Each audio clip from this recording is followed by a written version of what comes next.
देखिए, acid base और salt के चैप्टर में कुछ ऐसी इंपॉर्टेंट बातें हैं जो आपके साथ करनी बहुत ज़रूरी है, मुझे लगता है कि आपके साथ करनी चाहिए। ठीक है, सबसे पहली बात जो मैं आपके साथ करना चाहता हूँ, एक चीज़ है हमारे पास washing soda, sorry baking soda.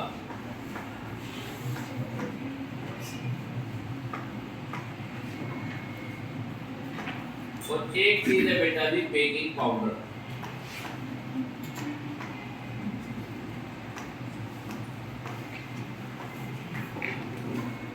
इनमें हम अक्सर कंफ्यूज होते हैं, मुझसे बहुत बार क्वेश्चन किया जाता है, सर बेकिंग सोडा और बेकिंग पाउडर में डिफरेंस क्या है। बेकिंग सोडा नथिंग, सिर्फ ये है बेटा NaHCO3 सोडियम हाइड्रोजन कार्बोनेट, ठीक है, इसको बेकिंग सोडा बोलते हैं। इसमें सबसे ज्यादा कंफ्यूजन होती है, बेकिंग सोडा कुछ नहीं है, सिर्फ NaHCO3 है। MCQ में आ जाए तो हमने यही करना। बेकिंग पाउडर क्या है, NaOH तो है ही, इसमें माइल्ड एडाइबल एसिड डाला जाता है। एडाइबल भी कह सकते हैं, एडाइबल एसिड, ऐसा एसिड जिसको हम खा सकते हैं और हमारी सेहत पे कोई असर भी ना पड़े, जैसे कि टार्ट्रिक एसिड। बनाने को तो मैं टार्ट्रिक एसिड का स्ट्रक्चर भी बना सकता हूँ, लेकिन उसकी हमें जरूरत नहीं, आपको समझ में नहीं आएगा उसकी फिजिकल प्रोजेक्शन क्या है। तो पहली कंफ्यूजन हमको इसमें बहुत ज़्यादा है, ठीक है बेटा जी। फिर दूसरा पॉइंट जो मैं आपके साथ रखना चाहता हूँ, ये तो पहला पॉइंट था जो सिलेबस के अंदर ही, मतलब एकदम से डिस्कस नहीं हो सकता, इसके लिए स्पेशल अटेंशन चाहिए।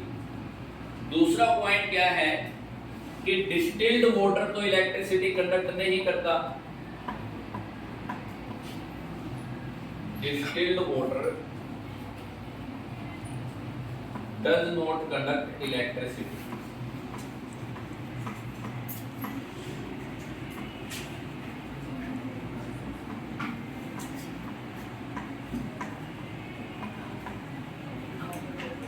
But rain water does।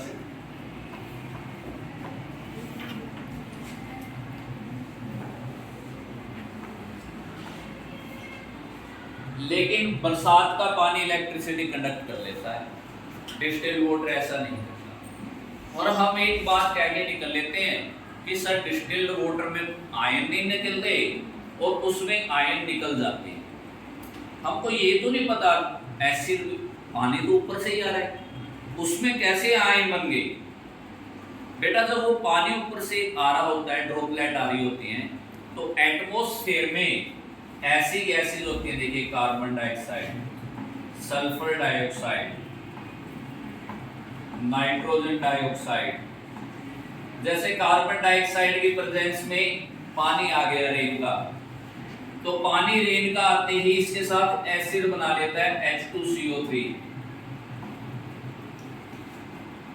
और जैसे ही H2CO3 बन गया, ये साथ में ही आयन में टूट जाता है, 2H पॉजिटिव और CO3 2 नेगेटिव।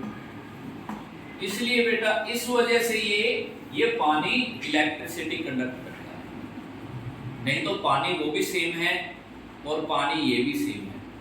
जब वो पानी ऊपर से बरस रहा होता है, इन्वायरमेंट में गैसेज होती हैं, उन गैसेज के साथ मिक्स करता है और एसिड में कन्वर्ट हो जाता है, और एसिड आयन में टूटते हैं, इसीलिए वो पानी क्या करता है, इलेक्ट्रिसिटी को कंडक्ट करता है। ये डाउट भी मैंने आपका क्लियर करना, मुझे उम्मीद है आपका ये डाउट भी क्लियर हुआ होगा। एक डाउट और रहता है, मैं उसको और क्लियर कर रहा हूँ, इसको उतार दो आप, इतना मैं इसको साफ कर रहा हूँ, फिर एक डाउट और बहुत बड़ा कर उतार। एक मिसकंसेप्शन और हमारे दिमाग में क्रिएट होता है, जैसे मेरे पास दो बीकर है, एक ये बीकर है A और मेरे पास दूसरा बीकर है B। एक बीकर में बेटा पहले ही मैंने एसिड को डाल दिया, this is acid, a beaker में मैंने एसिड डाला और बी बीकर में मैंने वाटर डाल दिया, ये मैंने वाटर ले लिया। हालांकि मुझे कलर्ड चौक यूज करने चाहिए, धीरे धीरे मैं उनको भी यूज करूंगा, कलर्ड चौक यूज करने चाहिए। मैंने इसमें एसिड डाला, उसमें क्या डाला, वाटर। मैं करना क्या चाह रहा हूं, मैं डाइल्यूशन करना चाह रहा हूं, क्योंकि एसिड बहुत ज़्यादा स्ट्रॉन्ग होता है और छोटी क्लासेज में इस लेवल पर, जो इस लेवल पर हम हैं, इस लेवल पर हम कंसंट्रेटेड एसिड को हैंडल नहीं कर सकते। इवन थ्रो हम +2 क्लास में भी कंसंट्रेटेड एसिड को अच्छे से हैंडल नहीं कर पाएंगे विदाउट प्रॉपर प्रिकॉशंस। हमारे पास ग्लव्स होना चाहिए, हमारे पास लैब कोट होना चाहिए, गोगल्स होने चाहिए, ठीक है, सब कुछ, तब तो हम हैंडल कर पाएंगे, नहीं तो बड़ा मुश्किल हो जाता है।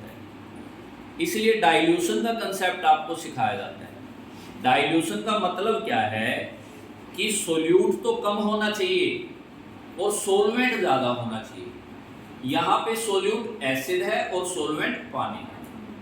अब सवाल ये उठता है कि हमको एसिड में पानी डाल करके डाइल्यूट करना चाहिए या पानी में एसिड डाल करके डाइल्यूट करना चाहिए। सभी बच्चे मुझे जवाब दे देते हैं, सर नहीं, आपको पानी में एसिड डालना चाहिए, पानी में आपको बिल्कुल एसिड डालना चाहिए सर, और इसमें आपने अगर पानी डाल दिया तो बम्पिंग हो जाएगी। मेरा आंसर होता है बेटा ऐसा क्यों, और बच्चा कहता है सर ऐसा तो बुक में लिखा है, ये बात तो बुक में लिखी है। ऐसा इसलिए होता है बेटा, जैसे ही पानी को एसिड में डालें या एसिड को पानी में डालें, रिएक्शन सेम है। रिएक्शन एक्सोथर्मिक रिएक्शन होती है, और मैंने पहले चैप्टर में आपको बड़ी शिद्दत के साथ एक्सोथर्मिक रिएक्शन पढ़ाई है। एक्सोथर्मिक रिएक्शन वो रिएक्शन होती हैं जिनमें से बहुत ज़्यादा हीट निकलती है। तो जैसे ही एसिड के अंदर पानी जाता है तो हाईली एक्सप्लोजिव एक्सोथर्मिक रिएक्शन होती है, इतनी तेजी से फास्ट हीट निकलती है, वो हीट अब्जॉर्ब ही नहीं हो पाती। जैसे डाला पानी, हीट निकली, हम उसको अब्जॉर्ब भी नहीं करते, टाइम बहुत कम होता है हमारे पास। लेकिन जैसे ही पानी में एसिड डाला ड्रॉप वाइज, तो हीट तो इसमें भी निकलती है, गर्म ये भी होगा, लेकिन जो वो हीट निकलती है वो इतनी अमाउंट में निकलती है, थोड़ी थोड़ी अमाउंट में, वो साथ के साथ अब्जॉर्ब होती रहती है। इसलिए यहाँ पे एक्सोथर्मिक तो है लेकिन एक्सप्लोजिव नहीं है, यहाँ पे एक्सप्लोजिव है। तो ये प्रोसेस तो आपका एक्सप्लोजिव प्रोसेस है बेटा। मैं ये नहीं कह रहा कि दोनों रिएक्शन एक्सोथर्मिक नहीं है, बोथ रिएक्शन आर एक्सोथर्मिक, लेकिन this is explosive and this is controllable. ये कंट्रोल कर सकते हैं,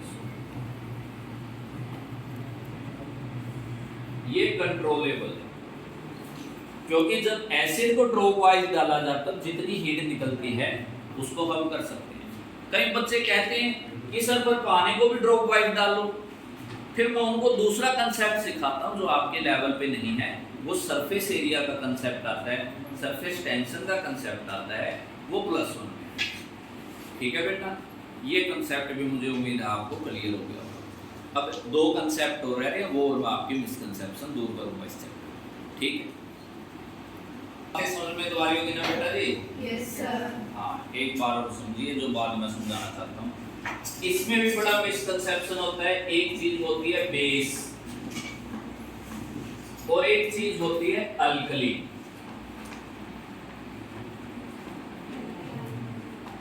अल्कली बहुत बार हम ये सब देखते हैं और इनमें कंफ्यूजन रहता है। आपने अब सीख लिया तो जिंदगी भर कोई दिक्कत नहीं रहेगी, नहीं तो आप बार बार इसमें कंफ्यूज होते रहेंगे। बेस का जस्ट मीनिंग क्या है? बेस वो केमिकल सब्सटेंस है जो न्यूट्रलाइज करता है, न्यूट्रलाइज एसिड। सिंपल सी भाषा इसकी यही है, परिभाषा यही है। बेस वो केमिकल सब्सटेंस है that neutralise acid, that's enough. ये एक बात में ही सार है इसका। वो हमको पढ़ाना पड़ता है कि ये वो OH नेगेटिव, फलाना टिमकाना सब कुछ, सिंपल सी बात बेस की ये है कि ये न्यूट्रलाइज करता है किसको, एसिड। उल्टा वहां भी लागू होता है कि एसिड वो सब्सटेंस जो बेस को न्यूट्रलाइज करता है, लेकिन उसकी इतनी वैरायटी है, बहुत सारी वैरायटी है। एक बात और इसमें हम कॉमन मैं आपकी ऐड कर भी लेता हूं, बेस वो सब्सटेंस है जो क्या देते हैं, OH नेगेटिव। पानी में जाने के बाद, पूरी परिभाषा सुनिए, बेस वो केमिकल सब्सटेंस है जो पानी में जाने के बाद क्या देते हैं, OH नेगेटिव आयन। ऐसा आर्नियस ने बोला है।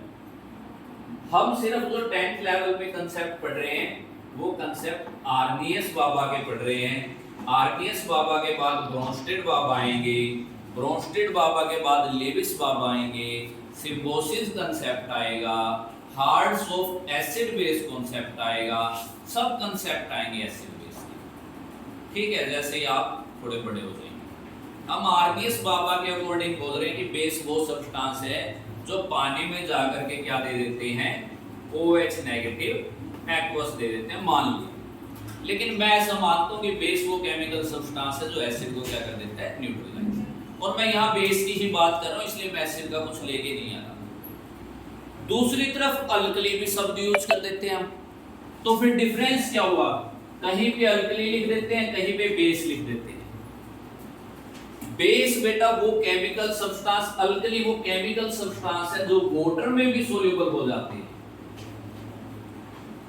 वाटर में क्या हो जाते हैं, सोल्यूबल हो जाते हैं। वाटर सोल्यूबल बेस को क्या कहा जाता है, अल्कली कहा जाता है। यानी कि NaOH है, बेस तो है क्योंकि OH नेगेटिव दे रहा है, लेकिन साथ के साथ ये क्या है, अल्कली भी है। क्या मेरा कंसेप्ट जो मैं समझाना चाह रहा था आप तक मेरी बात पहुंच पाई? इसका मतलब क्या हुआ, सारे के सारे बेस तो अल्कली हैं, लेकिन सबके सब अल्कली बेस नहीं। क्या ये कंसेप्ट सबको क्लियर हुआ बेटा? बोल तो दो, किसी को कोई दिक्कत तो नहीं है? बोलो बेटा जी। तो इसमें भी बड़ा कंसेप्शन रहता है, दोनों सेम चीज है, सेम बिल्कुल डिट्टो सेम है, डिट्टो, कोई फर्क नहीं है। काम एसिड को न्यूट्रलाइज करने का है, बस वर्ड में डिफरेंस। और वहां पे हम गच्चा खा जाते हैं, वहां पे हम पागल हो जाते हैं कि अल्कली क्या बीमारी है और बेस क्या बीमारी है। बेस वो होते हैं जो क्या करते हैं, OH नेगेटिव देते हैं और एसिड को न्यूट्रलाइज करते हैं। अल्कली भी वही है, लेकिन अल्कली में कौन से आते हैं, वो बेस आते हैं जो पानी में क्या हो जाते हैं, सोल्यूबल हो जाते हैं।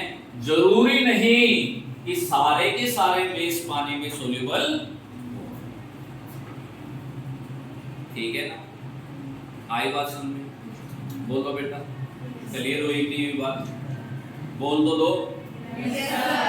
तो ये कंसेप्ट था, ये आपको, मुझे उम्मीद आपको क्लियर हो गया होगा ये कंसेप्ट। अगर मेरे बोलने में, समझाने में और बोलने में कुछ फ्रीक्वेंसी में डिफरेंस हो जाए तो आप वीडियो को देख लेना, आपको क्लियर हो जाएगा। अगर कुछ ना कुछ, कई बार क्या होता है, टीचर पढ़ा रहा होता है, कई बार बोलने में और लिखने में फ्रीक्वेंसी में कभी ना कभी गैप आ जाता है, वो आप देख लें। अब एक कंसेप्ट हो रहा है, वो मैं आपको सिखाऊंगा, फिर आपको बोर नहीं करूंगा, ठीक है? बेटा जी, नेक्स्ट कंसेप्ट, दो चीजें देखिए यहाँ पे, CaOH ट्वाइस और MgOH ट्वाइस।